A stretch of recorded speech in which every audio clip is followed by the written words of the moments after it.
Consider supporting this podcast on Patreon. On this episode of the What is Asia podcast, I interviewed Genevieve Tan, a history Ph.D. candidate at the University of Pennsylvania, to talk about colonialism in Taiwan, including ideas of nationhood, citizenship, and intermarriage.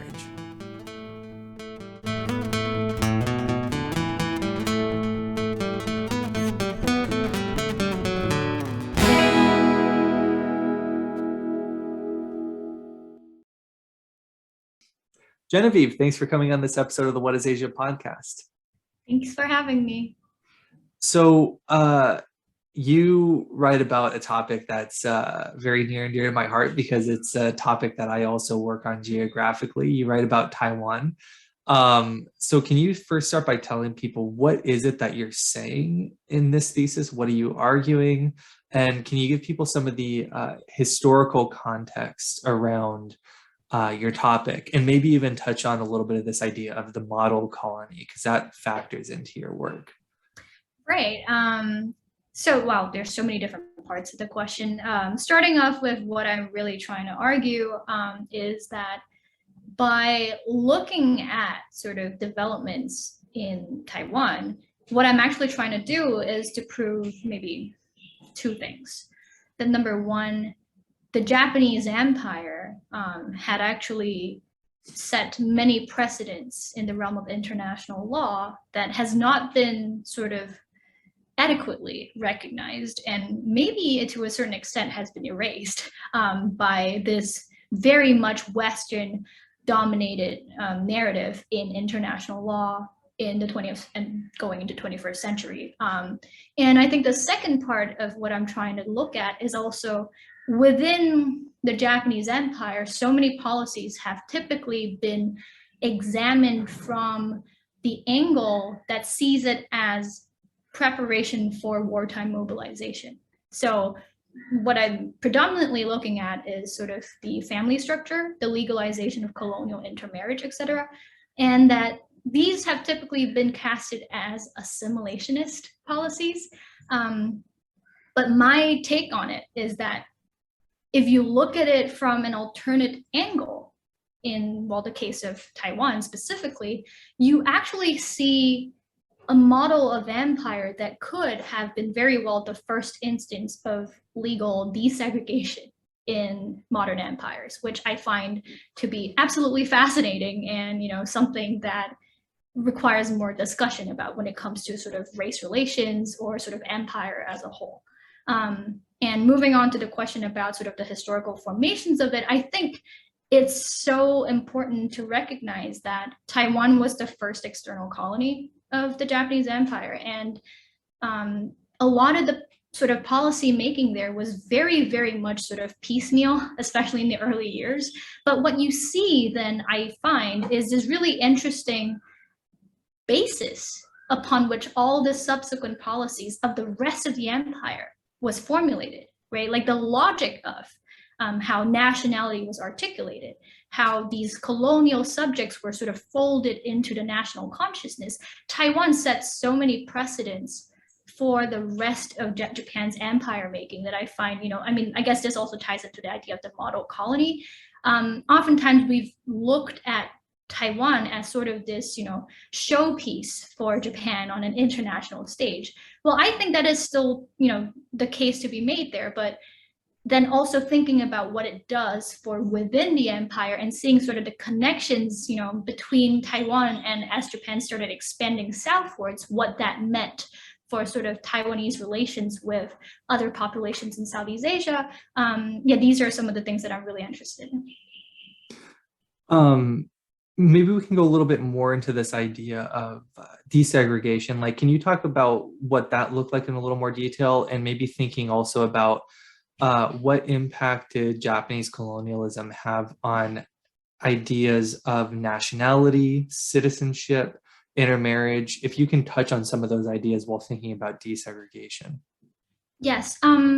So how I started, if I may do this roundabout way of articulating my ideas, how I started with this whole realization really was when thinking about and thinking with the tools that I was given with, ideas about nationality law, jus sanguinis, jus soli, or jus matrimony, right? Thinking about how these Latin terms in so many ways define how we try to consider or examine other cultures' legal systems as well, right? So, and then that's where I started realizing that even what we know of as koseki, or the household registration system in Japan, when you translate into English, everybody still thinks of it as, oh, it's a mix of jus soli and jus sanguinis. But what really does that mean, other than folding their logic of family, nationality, and sort of citizenship into an international legal standard,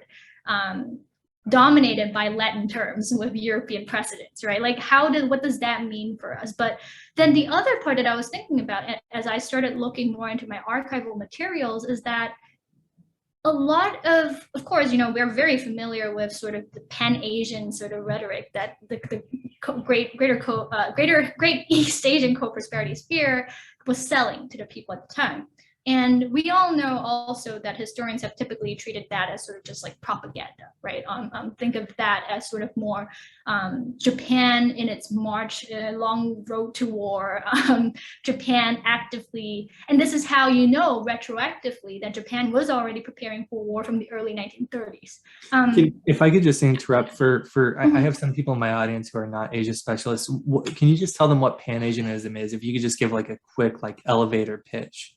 Right. Okay. So Pan-Asianism is, I would say, really emerges in the 1930s, becomes super popular within the Japanese Empire as not only an alternative to sort of, the European-led model of internationalism, but also Pan-Asianism is the idea where Asian people share more similarities, not only because of sort of the ethnic proximity, but also in their shared sort of experience of being subjugated by European colonialism. So the idea that Asian people can come together and be stronger for that, I think is one way that we can think about it.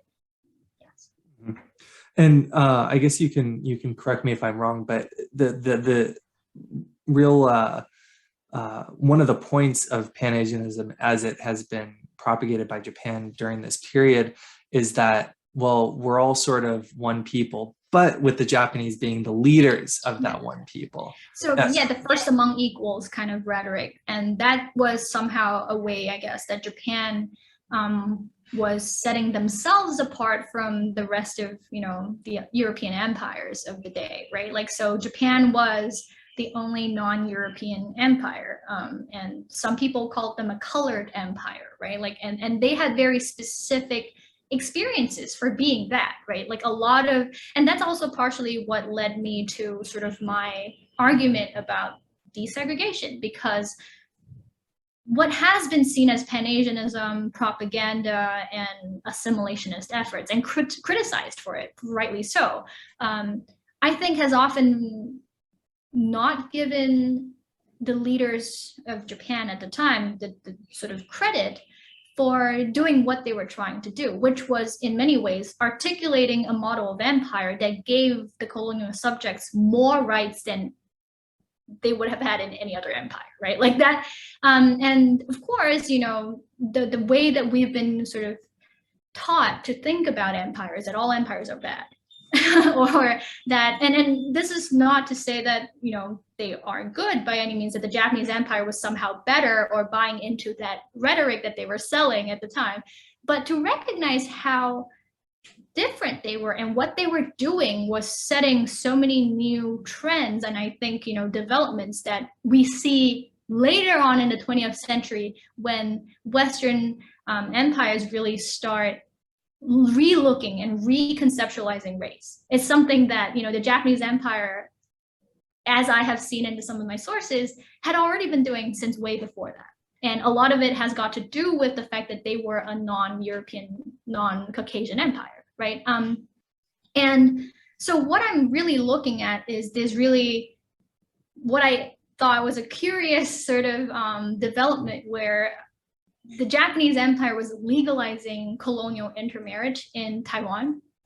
by the early 1930s, 1933 to be precise. And this was in a time when social Darwinism was huge, right? Like, I mean, we see what happens in just a couple of years in Germany, but also you see the developments across Europe and in America, et cetera, sort of actively banning miscegenation, right? Like actively prohibiting sort of inter-ethnic, interracial sort of unions that, of course, traditionally in many parts across the world, even within European empires, were the norm, right? But now they were actively criminalizing it.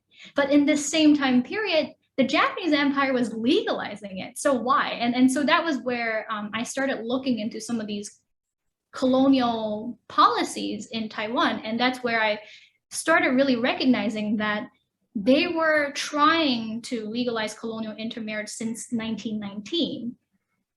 So to think of the legalization of colonial intermarriage as part of Japan's march to war in the late 1930s is disregarding the process by which the legalization was happening over the span of more than a decade, right? Like this articulation of colonial intermarriage for, I mean, of course, in the colonial policies of integration, integrating Taiwan into Japan.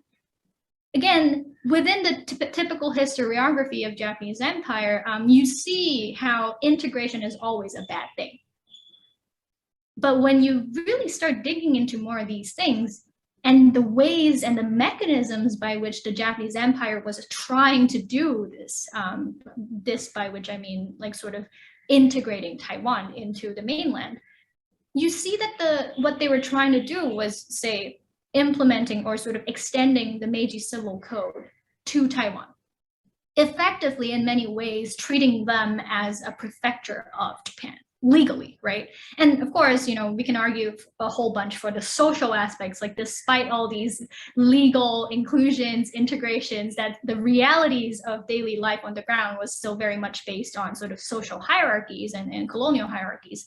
That I totally admit, but the legal aspect of it, I think, reveals so much about the possibilities of and the reality of Japan as an alternative to Western legal frameworks of the day. And this is something that I'm trying to examine, really. Yeah.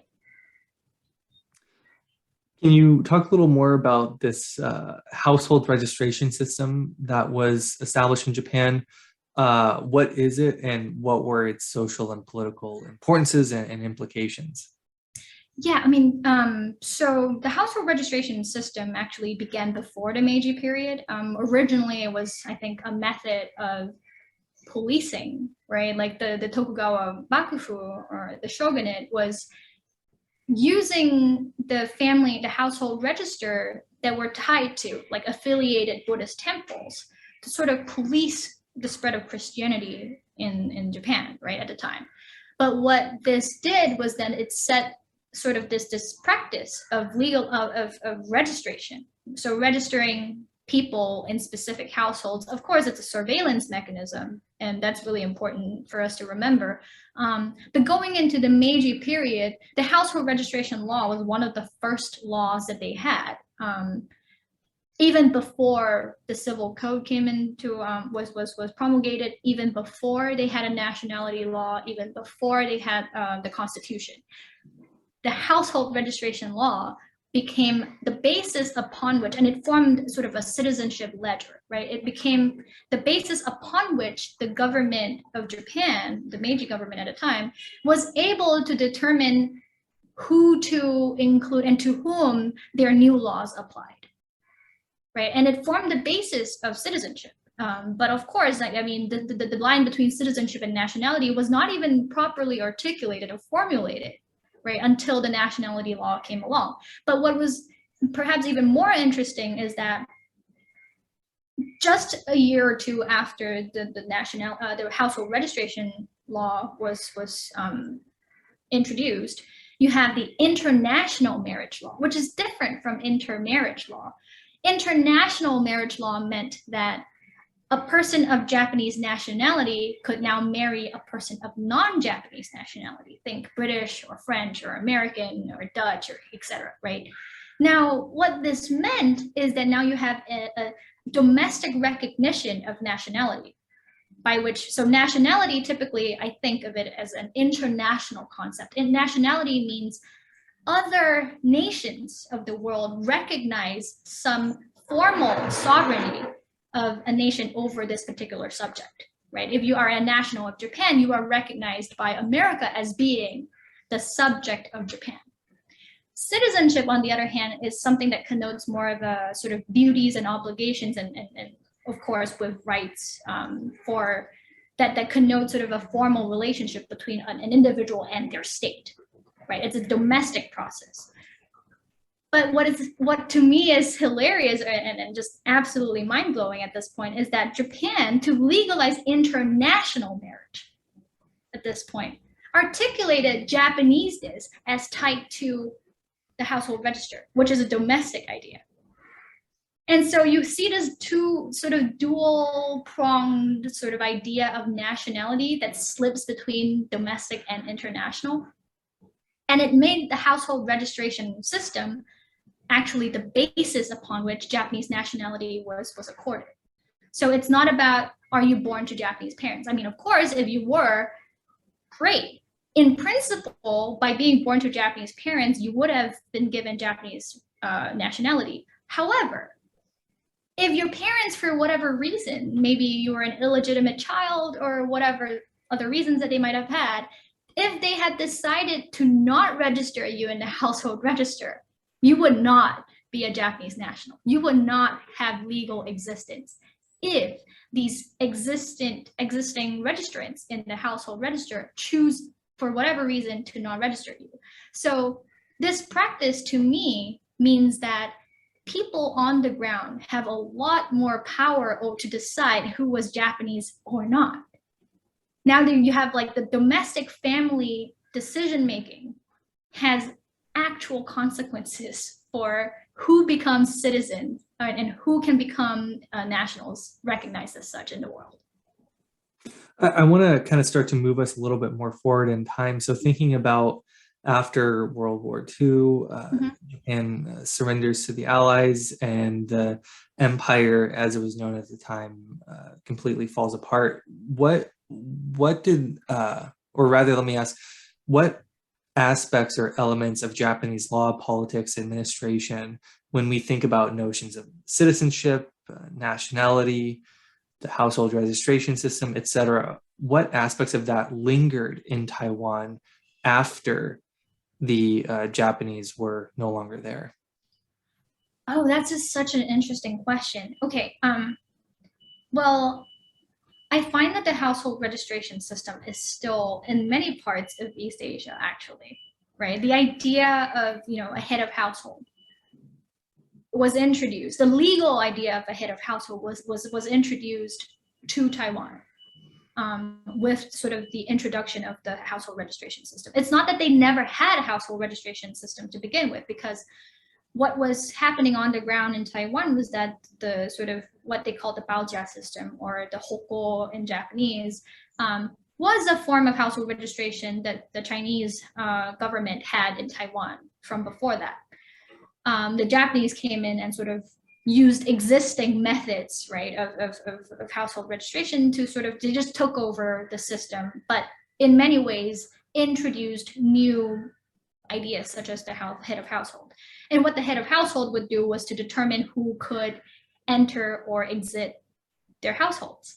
And in many ways, I think this is still sort of practiced with sort of the idea of, you have to go declare your marriage, declare your divorce, declare and change your legal status by declaring it as such, and recognizing that your household structure has changed. It's not necessarily the same as, and in many ways, I think it also has an impact, and I will get to it later, but on sort of the legalization of same-sex marriage in Taiwan just a couple years back.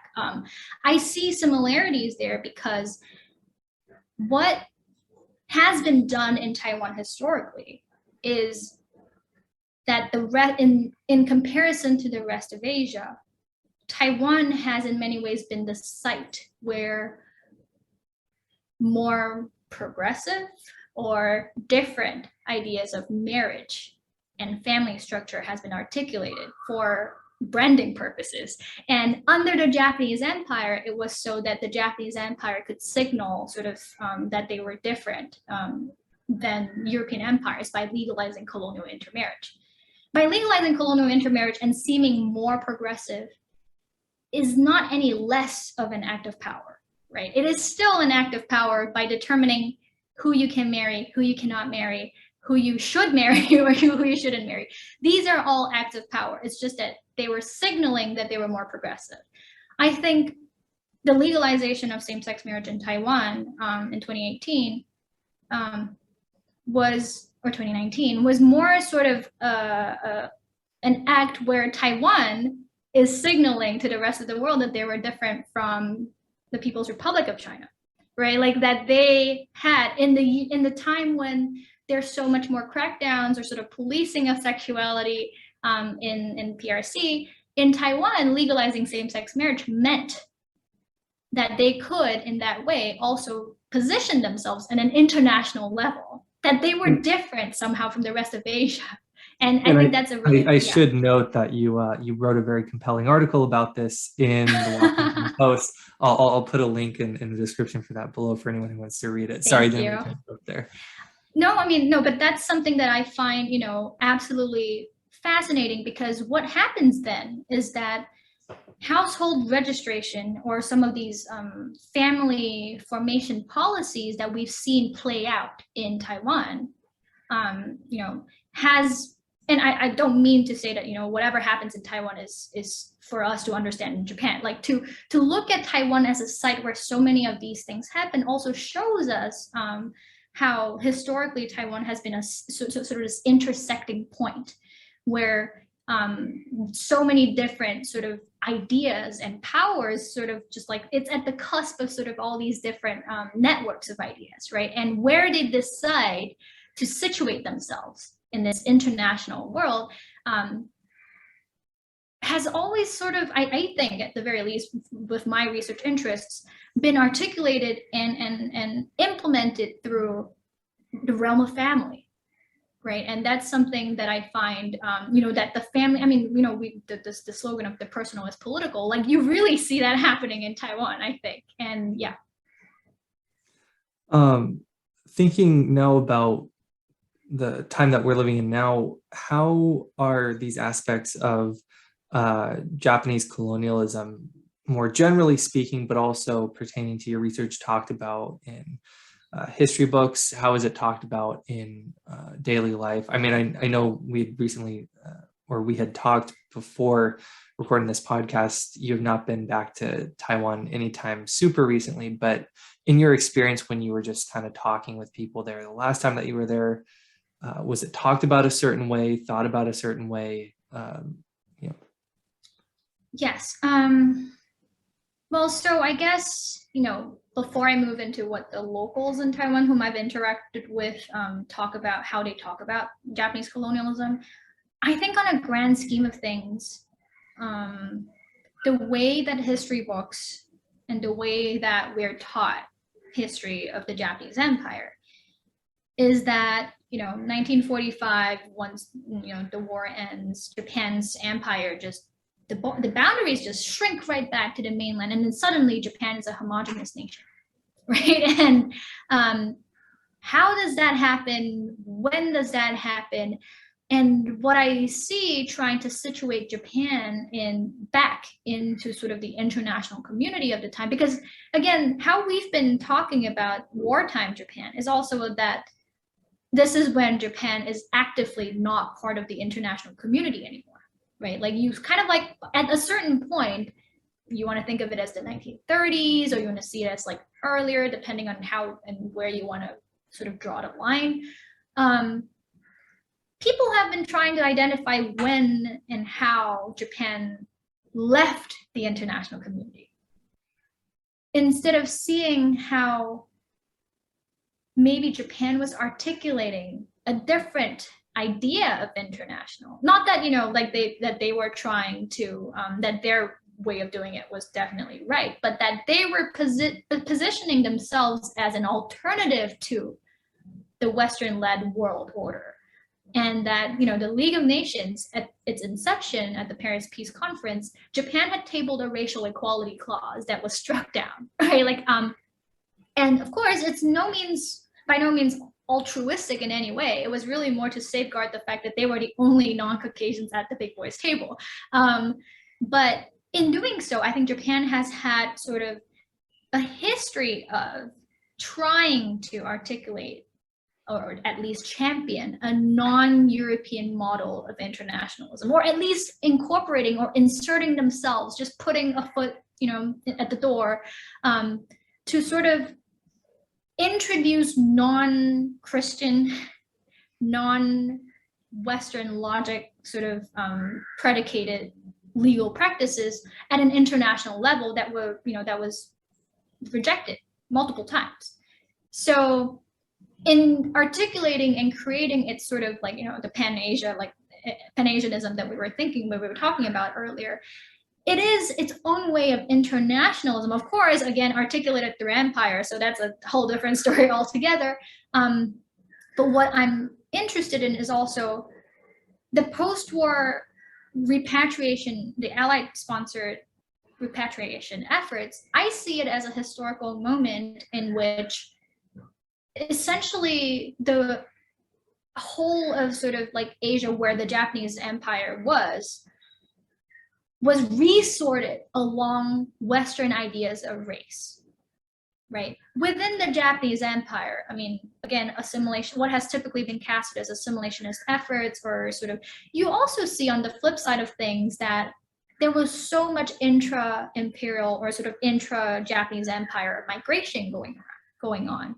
And you have, with also the legalization of colonial intermarriage, there was so much more mixing happening throughout the Japanese Empire. And of course, it was expanding into what were traditionally or historically, for a certain time period, European colonial territories, and especially in Southeast Asia, then what you see is that when the European powers come back, say in the case of colonial Singapore, they were quite baffled by how much mixing had gone on. They were quite baffled by what had happened here. Why is it that all these people who aren't supposed to be here are now here? And why is it that they're married to some locals when they're not supposed to be married? Because based on Western racial logic and Western laws, they couldn't, right? The Western legal systems did not account for these interracial marriages, did not account for all these mixing that happened within the Japanese Empire, that the Japanese Empire had not only legalized, but encouraged to a certain degree.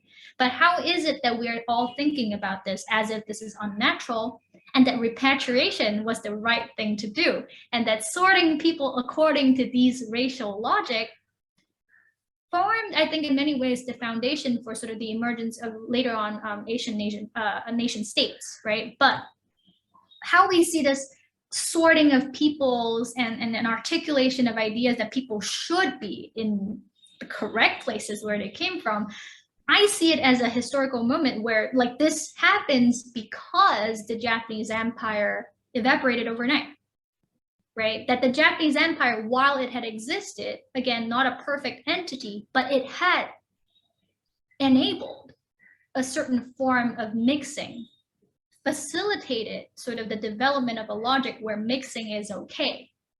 And this ends when suddenly sort of the political boundaries of Japan snaps right back to its mainland, sort of what we know of as Japan today, and the rest of Asia comes up for grabs and is resorted along European logic. Before we wrap up, one question I like to ask all of my guests is, if they're listening to this episode and they're interested in knowing more about Japanese imperialism, or the marriage system, or notions of citizenship and nationality in Imperial Japan, any of those broad topics, what would be one or two books that you would recommend someone read? So I really like Chapman and Krogness's study of the household registration system. I definitely read, I cannot remember the full title off the top of my head, but that is a really good sort of introduction to the household registration system. And I think the only one that's in English right now that's that comprehensive. It's a collection of different sort of chapters about different aspects of the household registration system. And it really sort of situates sort of how this plays out across different contexts, be it really domestic or within the empire, etc. Another book that I can really sort of recommend is the Ryosai Kenbo, sort of educational ideal of Ryosai Kenbo. It is originally published in Japanese. I think it's now in translation. So Ryosai Kenbo, or like the good wife, wise mother ideology, is what I think of as sort of part of the main hallmarks of sort of Japanese, not just femininity, but the Japanese modern family structure. So we talk about, when you study gender and family, really in a modern era, you think about sort of the gender division of labor, right? But then within the realm of Japanese history, we typically think of, Japanese women are subjugated. Japanese women are sort of, wanting to be mothers and wives, they are somehow more backwards or not as enlightened or etc. So I think this book sort of situates, this is mainly set in the Meiji period, but you see how the good wife, wise mother ideology is a historical sort of development that sort of takes many sort of precedents from the Republican motherhood sort of European sort of civilizations, but also that within Japan, you see how it transforms into a very local idea of what women do, what patriotic good women do. And in understanding that, you also then see later on, so when I study colonial intermarriage, you start seeing how some of these logic about the division of labor, but also specifically Japanese women, what they could do in the realm of nation state and empire formation, right? And I think that's just something that English language scholarship on Japanese femininity tend to maybe not give as much credit to, about sort of how the articulations of motherhood and sort of women as wives and mothers for a time on an international level was considered the most modern thing women should be, right? And I think that's something that should really, really be emphasized. I think off the top of my head, those are the two that I, are basically my Bibles. Of course, I sort of relook a lot of these things, but if I may just add a third one, there's this book called, I think, Liminality of Japanese, or it's about Okinawa. And it's about sort of the migration of Okinawans to colonial Taiwan within the context of the Japanese Empire. And I loved this book for many reasons, but one of it is that it includes a lot of oral history. And it also includes a lot of sort of articulations of sort of rural urban migration. But this is where you go from Okinawa, which was technically part of mainland Japan, at least legally, and how these Okinawans go to Taipei, which was the closest large city that they had. I mean, compared to if Okinawans had to travel to, say, Tokyo or Osaka, Taipei was actually the largest city that they had. So moving to Taipei from Okinawa was sort of like it is a rural urban migration, but with colonial implications and how Okinawans sort of navigated sort of their position within that colonial order of things. They're not full Japanese as the other Japanese would discriminate against them, but they had more privileges than the local Taiwanese. So it gives such a nuanced idea of Japanese, sort of Taiwanese society under Japanese rule that I find, just really, really provocative. Jen, thanks for coming on this episode of the What is Asia podcast. Thank you. And for those who want to see more content, you can go to the What is Asia podcast YouTube channel or nakotadefonso.com. We'll see you in the next episode.